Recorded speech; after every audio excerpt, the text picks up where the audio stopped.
How do you know if you need a breast lift versus just implants alone? Well, that's a good question, and it's confusing to some people. The easiest are simple cases such as a flat-chested woman. If you're flat-chested, nipples pointing straight ahead, and there's really no breast tissue, no looseness of the skin, obviously you can get away with an implant. If your nipples are hanging down to your belt, obviously you need a lift. The problem is really the in-between, those gray areas.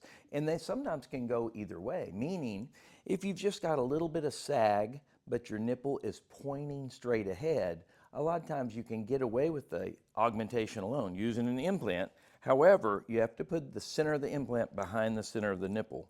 So your implant may sit a little lower than if you don't do the lift. If your nipple's pointing straight down, a lot of people think, well, the implant will give me a breast lift and lift it up, and that's not the case. If you put an implant in when a nipple is pointing straight down, nipple's still going to point down, it just gets pushed out a little bit and it can look really strange. So if your nipple's pointing down and your nipple's below your natural fold, particularly if it's more than a centimeter below your natural fold, most of the time you'll need a lift. There's certainly gray areas when your nipple's at the fold.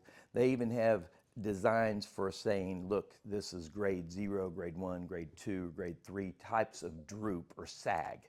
We call it ptosis. But really it's between you and the surgeon to decide if you need one, because you may be perfectly fine with a little bit of laxity and a little bit lower implant placement. However, if you come in and say, I want as perky as I can get and your nipples down 2 centimeters below your fold, you're going to have to do a lift. So those gray areas, really discuss it with your surgeon and decide what's best, because obviously you have to have scars around your nipple, sometimes vertically and underneath, for a breast lift. So it's a trade-off. Yes, you've got some additional scars with the lift, but usually you'll have a perkier breast.